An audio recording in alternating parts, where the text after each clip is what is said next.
Vamos lá, pessoal, vamos estudar que a vida muda quando a gente estuda, né? A gente ajuda o nosso cliente, a gente erra menos. Relacionamento com pessoas sempre é difícil, na advocacia mesmo, muitas vezes o cliente acha que contrata o advogado, a advogada já ganhou ação, que causa ganho, então, mas isso não é só na advocacia, é em qualquer ramo. Mas o que é importante fazer? As coisas com consciência tranquila. Fazer as coisas bem feitas, ter conhecimento, ajudar com as nossas orientações claras, não orientações dúbias, confusas. Então, é muito importante isso. Vamos dar continuidade, então, à nossa aula aqui com muito carinho sobre shopping center, né? Aspectos tão diferentes aqui. Vamos lá. Falamos aqui da complexidade desse contrato, falamos que existem contratos típicos e atípicos, e shopping center ele surge no momento que ficaria no meio, né? É considerado um contrato atípico porque nós temos o Código Civil que trata pouquinho sobre a relação de shopping center, diria um artigo que vai mencionar, né? A Lei 10.406 do dia 10 de janeiro de 2002. Temos a locação, a Lei do Inquilinato, a Lei 8.255 de 91, que vai ser utilizada para analogia. Então, os contratos típicos são aqueles que têm artigo, têm lei. Os atípicos são criações. A legislação brasileira permite isso. Desde que o contrato seja possível, lícito, determinável, o agente capaz, a gente pode criar contratos, né? Então, podemos criar contratos como existem vários no Brasil, como cessão de direitos possessórios. Então, o contrato de locação de shopping center, essa relação locatícia, ela tem um pezinho nos contratos tipificados e tem um pezinho fora nos contratos atípicos. É um contrato conhecido por muitos, na minha doutrina também, como um contrato totalmente híbrido. É um negócio diferente. Então, é importante a gente guardar isso. Falamos aqui sobre o conceito e a estrutura de shopping center. Eu falei para você na última aula sobre as lojas âncoras, lojas satélites, as lojas mix, né? Lojas âncoras são aquelas conhecidas em difundir o público, trazer o público para o shopping center, McDonald's, Cinemark, entre outras lojas, Zara também, acho, né? Riachuelo, e aí vai. As lojas satélites, que são aquelas lojas que pagam um valor maior do seu aluguel, num espaço menor, é uma realidade, então importante. As lojas mix e tem a clientela de corredores também. Então, é importante tratar dessa estrutura. E agora sim, vamos tratar aqui sobre os agentes do contrato de locação em shopping center, né? Os agentes capazes. E aí nós falamos aqui já no último bloco a respeito dos lojistas de um lado, do outro lado os empreendedores do shopping center. Então é importante, o empreendedor de shopping center vale ressaltar que seu objetivo maior é exercer atividade econômica, ou seja, gerar riqueza. Ele projeta, sim, executa, administra toda a estrutura de shopping center, segurança, limpeza, promoções, né, sorteio de carro, sorteio disso, sorteio daquilo, para manter o shopping vivo, para manter o shopping com um maior número de pessoas acessando, entrando, frequentando, né, o shopping center. Então, de certa forma, o empreendedor ele projeta, executa e administra, e hoje nós temos muitas redes no Brasil de shopping center, né? Então muitas redes famosas, inclusive, então é importante para potencializar os lucros, né? Esse é o grande objetivo. Vamos lá, agora tratando aqui das etapas de operação do shopping center de locação. Geralmente ocorrem as seguintes etapas de operação do shopping center para celebrar um contrato de shopping center, com o shopping center, essa relação locatícia. O primeiro, o empreendedor fixa a verba de locação de cada unidade. Então, a verba é a locação de cada unidade, que é determinada pelo preço do metro quadrado. Eu cheguei até a me antecipar na última aula. Isso tem a ver com a região, com a localização do empreendimento. Feito isso, é estipulado um índice de rateio de despesas, que foi aí que a gente parou. Esse rateio de despesa equivale ao pagamento de uma espécie de condomínio, é o rateio de despesa. No condomínio nós estamos acostumados a ser um valor, né, igual para todos, salvo exceções, uma cobertura, uma unidade que tem um tamanho maior. Mas no shopping center existe literalmente um rateio que é feito de forma diferente, pelo tamanho da loja e pelo contrato que é feito, se é a loja ampla, se não é. Então existe um rateio bem diferenciado do que a gente está acostumado. O empreendedor poderá, a depender-se de previsões contratuais, cobrar dos lojistas outras variáveis, tá? Então anota isso aí, outras variáveis da verba alocatícia, como fundo de promoção ou fundos de promoção, anota aí. Então, além da verba, a taxa, né? Taxa de rateio, e também além da taxa de rateio, nós temos aí a taxa de locação. Dentro desse rateio de despesas, pode ser cobrado fundos de promoção, e né, não só pode como aluguéis em dobros, ou melhor, em dobro, né? Eu falo aluguéis em dobro porque na verdade não é só um mês. O professor já fez contratos de locação, consultoria, que nós tínhamos aí 3 meses por ano, os aluguéis eram pagos em dobro. Então isso pode acontecer, mas em regra os aluguéis podem ser cobrados em dobro, sim, em meses específicos, não é um mês só, hein? E o aluguel percentual, por exemplo, né? O aluguel percentual também, que é um percentual da loja, isso também acontece. Então, dentro de tudo que a gente estudou aqui sobre locação de shopping center, nós temos algumas variáveis, algumas situações diferentes.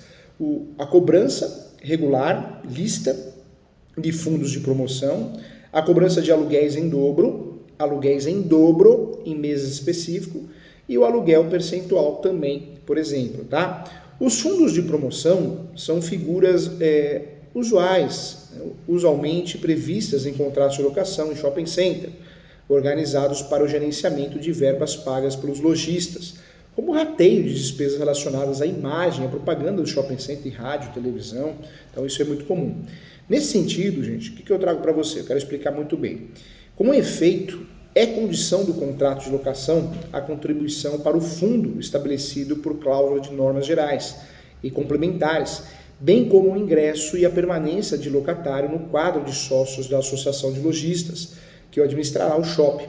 Esse fundo destina-se a manter as despesas de propaganda, promoções para a qual o locatário concorrerá de verdade com uma contribuição periódica, geralmente trimestral, em 3 parcelas iguais sucessivas, calculadas de acordo com as normas. Por isso que o shopping center tem que ter movimento, né, gente?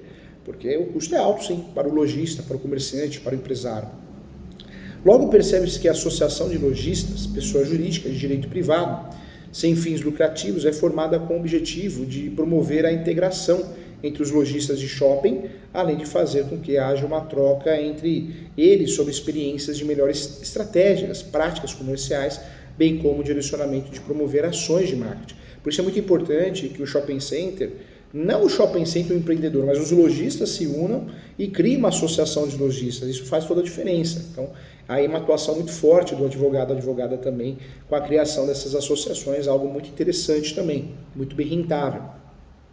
O órgão responsável por atender as despesas com o fundo de promoção, nós temos como exemplos aqui práticos de campanhas geridas pelos fundos de promoção, seriam realizar campanhas de publicidade para o shopping em época comemorativa, Natal, Ano Novo, Dia dos Pais, Dia das Mães, Dia das Crianças, como ocorre durante a época de Natal, acho que é um grande exemplo, né? Papai Noel, shopping, mas também outros tipos de propaganda em benefício dos lojistas do shopping pode ocorrer também, Copa do Mundo, entre outras situações.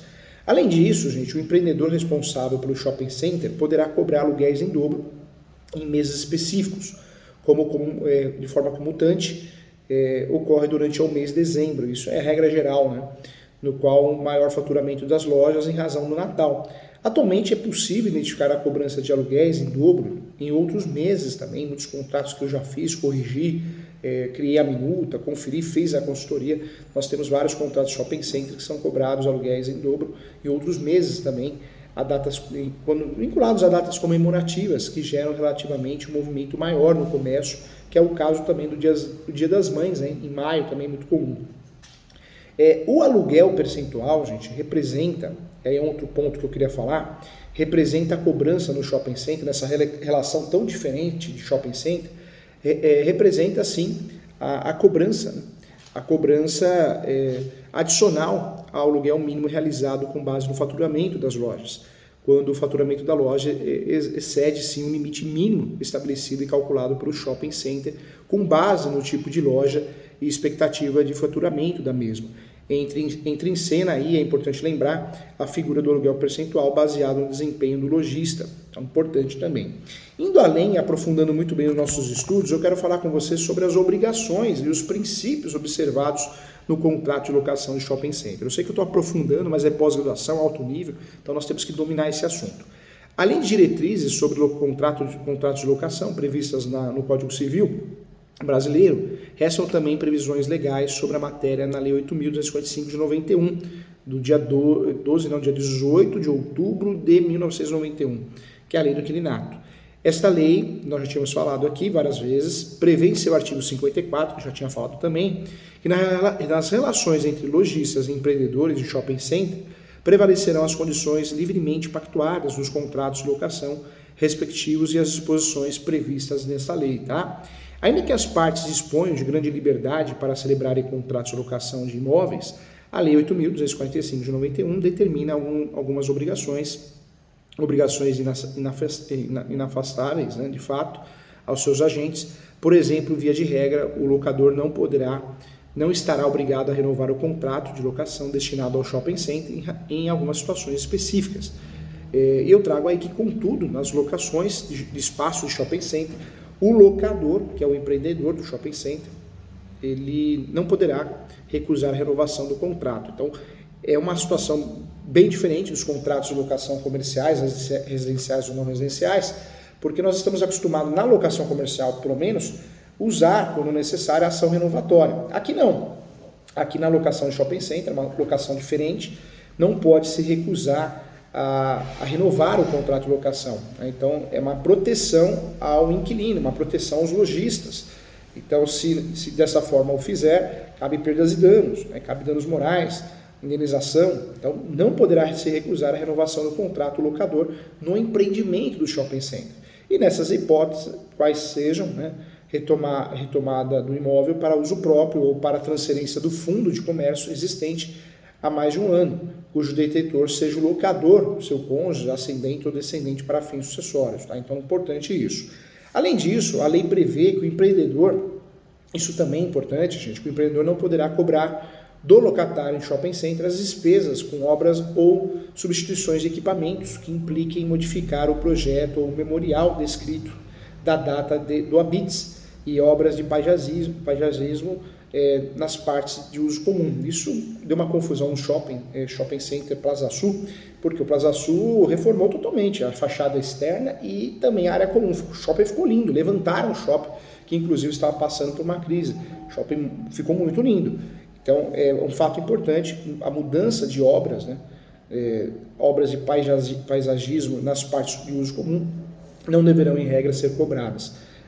Isso é uma preocupação do locador, do empreendedor do shopping center. Nessa modalidade de locação, o empreendedor tampouco poderá cobrar do locatário despesas de obras de reforma ou acréscimos que interessam a estrutura integral do shopping, pinturas de fachadas, empenas, né, postos de aereação e iluminação, bem como também as esquadrias externas e também indenizações trabalhistas, tá, gente? Também não, tá? O shopping center tem uma estrutura, normalmente ele terceiriza a limpeza, a segurança, mas se existe aí uma relação de ação trabalhista contra o shopping center, não pode os lojistas assumirem isso. Não só trabalhistas de qualquer gênero, trabalho direto ou indireto, CLT ou terceirizados, como também as previdenciárias, pelas dispensas dos empregados, né? Ocorridas em data anterior ao início da locação, então também é importante. E aí eu trago para você, dentro dessa estrutura tão diferente da locação de shopping center, vale pontuar que o contrato de locação de shopping center também obedece a alguns princípios contratuais específicos, né? Previstos e conhecidos no Código no Código Civil brasileiro. Primeiro acho que todo mundo conhece, que é o Pacta Sunt Servanda. O contrato deve ser cumprido, o contrato faz lei entre as partes, prevalecendo as disposições acordadas pelas partes. Então, prevalece sim na locação de shopping center esse princípio. Depois, a autonomia da vontade, visto que os contratos de locação comercial de shopping center criarão riqueza. Então, tem que ter essa liberdade das partes e deve ser preservada assim para os que buscarem qual é a melhor para si. Existem aí subprincípios da autonomia da vontade, como a liberdade da forma. Existe uma liberdade, não é um contrato que eu tenho que fazer no cartório, escritura pública, não existe um formalismo em relação ao contrato de locação, então isso é importante. Também o chamado Deufet, né, o Rules, Deufet Rules, usado outros termos também, que é o primeiro que permite a criação de qualquer contrato em forma livre, desde que sua base seja consensual entre as partes, diminuindo os custos da transação e aproximando as partes à conclusão de contratos simples. O segundo subprincípio afasta as regras do padrão da lei, ou da jurisprudência, fazendo prevalecer assim as vontades das partes na execução do contrato. Então também é importante. Prevalece falar também, na relação locatícia de contrato em shopping center, o princípio da boa-fé objetiva, que trata-se de um norte de comportamento a ser seguido pelas partes para que seja protegida a expectativa legítima, né, contemplando o feixe de deveres contratuais, implícito de lealdade, transparência e cooperação entre as partes que celebram o contrato. Também é um princípio muito utilizado nesses contratos. Em relação a um princípio também muito importante que é vinculado à relação locatícia de shopping center, é a função social do contrato, que é a obrigação de maximizar o bem-estar social sobre a ótica de análise econômica do direito. Isso deve ser compreendido com o objetivo de reduzir ao máximo aí os custos da transação para possibilitar o fluxo de trocas de mercado, alocando os riscos dos agentes econômicos de forma mais eficiente também. Então, ponto importante também. E não poderia deixar de falar aqui também da revisão do contrato de locação em shopping center, das revisões dos contratos, baseada na teoria da imprevisão. Desde o início da pandemia, o Poder Judiciário vem consolidando o entendimento que, diante do faturamento, dos faturamentos comprometidos, na época, no início da Covid, os contratos envolvendo lojistas de varejo, principalmente, devem ser revistos sim. Então, existe a possibilidade do uso da ação revisional na relação locatícia, para rever o contrato de locação, cláusulas contratuais ou valores. Isso sim, quando acontece uma imprevisão, caso fortuito ou força maior, e nós ganhamos força com a teoria da imprevisão, que determina a necessidade de que atenda ao princípio da justiça contratual, que impõe o equilíbrio das prestações dos contratos comutativos, a fim que os benefícios de cada contratante seja proporcional ao seu sacrifício, tá? Esse é o entendimento de vários tribunais de justiça, inclusive o Tribunal de Justiça de São Paulo, temos até jurisprudência nesse sentido, inclusive num julgado, marcou muito, onde os desembargadores esclareceram no acordo que a teoria da imprevisão decorre da constatação de que o contrato celebrado para ser respeitado e cumprido, segundo as partes, as mesmas condições existentes no momento da celebração, pode ser alterado em caráter excepcional se ocorrerem fatos surpreendentes, né, imprevisíveis que estabeleçam o equilíbrio entre as partes, onerando sobremaneira uma delas com proveito indevido ao outro. Então ficou muito claro isso de forma jurisprudencial. Nós temos até o julgado, anote aí, é o julgado 91, 42, 407, 42, 2001, 8260000, tá bom? Então, é um julgado importante. O Superior Tribunal de Justiça, o STJ, também já se posicionou sobre a definição da teoria da imprevisão, inclusive em matérias de contrato de locação de shopping centers, quando questionando sobre a validade da cláusula de 13º, o aluguel cobrado, né, 13º aluguel cobrado. E nessa modalidade de contratação, o direito civil, a validade sim do 13º em contrato de locação em espaço shopping center não é uma cláusula abusiva. Então já temos aí a jurisprudência pacificada nesse sentido. Anote aí esse julgado também, esse julgado é o 1409-849, é um julgado de origem do PR Paraná. Esse julgado 1409-859 é em virtude de um recurso especial, um RESP. Tá? Então esses julgados demonstram, portanto, que a teoria da imprevisão é pautada pela realidade vivenciada pelas partes no curso do contrato celebrado. Assim, a teoria da imprevisão, de fato, enseja a possibilidade da revisão de contratos de locação em shopping centers quando ocorre um acontecimento fortuito, caso de força maior, de fatos que não poderiam ser previstos pelas partes. Então, nós tivemos várias decisões no sentido na Covid, no auge, né? Nós tivemos, antes da vacina, vários julgados fazendo, né, decidindo, dando de certa forma a ordem de não cobrar o 13º, porque o shopping não tinha movimento. Então não era viável cobrar o 13º, se tornaria totalmente abusível, também é fato importante. Em relação à revisão dos contratos em locação de shopping center, eu queria falar para você também, baseado no entendimento de tribunais, uma análise jurisprudencial.